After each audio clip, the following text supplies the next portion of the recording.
Hey folks, how's it all going? Welcome back. And oh man, yeah, what is a dependable pellet grill? Folks, I've owned a few pellet grills in my time.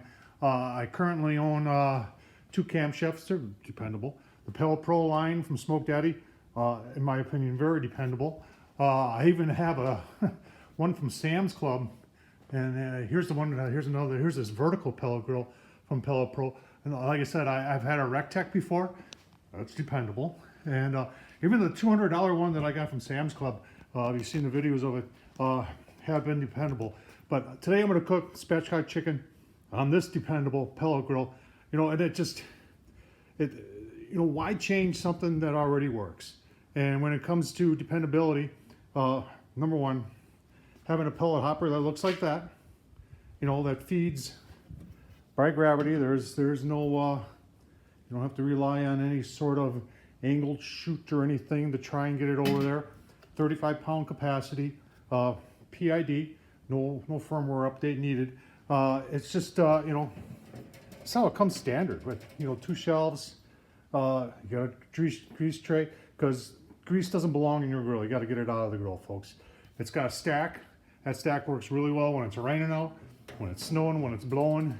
You know, having the vents on the back, you know, it's, you know, a lot of people that cook in warmer climates, they're going to say that's not that big of a deal, and maybe for you it isn't, but for those of us that are in a little bit of a cooler climate, having a stack, in my opinion, is the way to go. So let's go take a look at that. Spatchcock chicken, or actually, let's go spatchcock that chicken, and I'll get this thing fired up.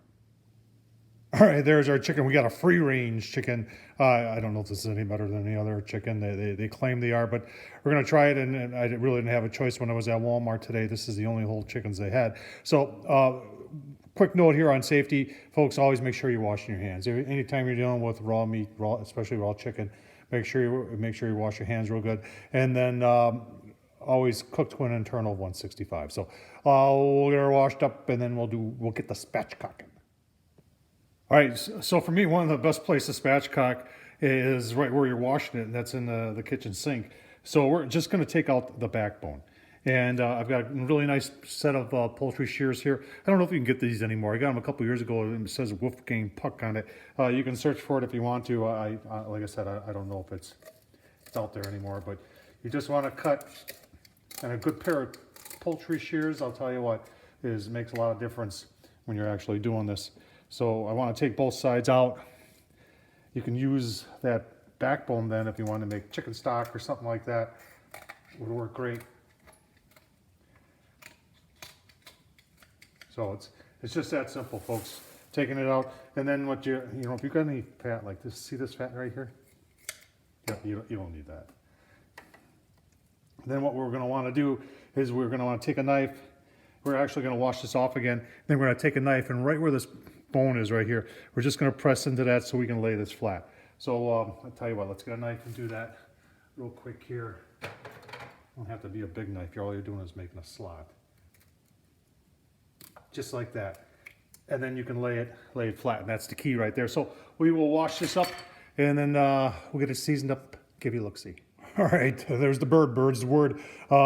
On the other side, I did put some seasoning on. On this side, I put a little seasoning on just to make it look nice. Obviously, if you're on the skin, I'm gonna do pulled chicken with this. So, you know, that seasoning, if you wanna pull up the skin and try and get it underneath there, you can. A lot of times I like to season as I'm pulling my chicken. So this is the stuff that I'm using here today. This is a Cindy Lou's. I've used this stuff before. It's really nice. Chili lime. You can only get this stuff like online. It's a company out of California. It's like www.rubsandmore.com. But great products. I really like it a lot. So, and no, I'm not a paid spokesperson for them either. So I just like it. So let's tell you what. Let's get it on the Pellet Pro. All right, folks. Just put the bird on. I've got it set at mid on this thing. Remember, you can adjust any temp you want. It goes in 5-degree increments on this controller, but it does have some easy, you know, one button, a low, a mid, and a high, and then you can go from there. But mid on this thing is 270, and you can see we're right around 265, 266. So it's within 5 degrees, which is impressive. Any PID that's within 10 degrees of set is a good PID. This is an excellent PID. Let's take a look on the inside. Got our our bird on there, folks. We're just gonna cook it, give you a couple look-sees. 165 internal is what we're gonna take it to. I'm not gonna be spraying it, spritzing it, just cooking it. So that's the great thing about Pellet Grills. And you know, if I want to turn the temperature up because I'm getting hungry, because I did get a late start here, I can just turn the temp up. Cooking with real wood, folks. That's what it's all about. Keep on watching. All right, folks, coming up on 2 hours here. Take a quick look here on this, what I refer to as one of the most dependable pellet grills on the market, in my opinion. Chicken's cooking up real nice. We'll keep on going there. You know, we talk about dependability, and a lot of it goes on the manufacturer, but you know, some of it goes back on you, the owner of the grill, too, of keeping them clean.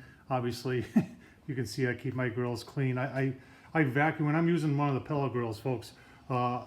Regardless of what cook I do it, I clean out the inside of the grill after every cook, meaning that you know, I do vacuum it out. Some of them, like the Camp Chef, has a little cup underneath the pellet hopper. You can pull a lever and it dumps the ash into that cup. Even with that, I still will clean out the inside of the pellet grill. It's good maintenance, and it's good practice to do when you on any grill. I do it on my Weber charcoal grills too. I clean them out after every grill. You know, my gas grill I do it on. The Blackstone I do it on. The Caveman I do it on. So you know, it's personal preference, and I prefer to keep my grills nice and clean. So we'll keep on going here. Give you one more look, see before we pull it and wrap it.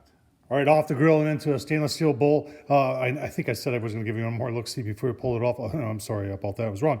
But 161, 162, there's enough carryover heat here to get it up. I am going to cover this bowl with tin foil. I'm going to let it sit about, we're doing pulled chicken, so I'll let this sit for maybe an hour, let it cool down, and then we're going to pull it right in this bowl, nice and efficient. Keep on watching, I'll show you that. All right, folks, there's our pulled chicken. And like I said, I like to season it as I'm pulling it. I use some of that Cindy Lou's chili lime. Folks, I really like this stuff. These are going to be great lunches during the week. Today we talked about dependable pellet grills. And, you know, a lot of it is personal choice. It's what you like, what's dependable to you.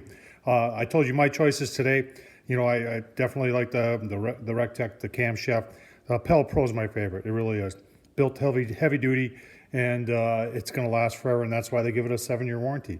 So, you know, I'm going to leave the link down below to Smoke Daddy Inc., where you can get the Pellet Pro. What I love about them is they're a family-owned business, folks, and you know, they don't have the money for advertising. They're just, you know, it's a dad, a daughter, and a cousin, and actually there's actually some grandkids involved in that company too. So it's a really family-owned, down-to-earth. Based out of Northern Illinois, Waukegan, Illinois, and I just love them to death. So, folks, Tom Horseman at YouTube, love me to death too, and don't forget to subscribe, thumbs up, leave a comment, and as always, folks, I can't say it enough. I appreciate you watching. Thank you.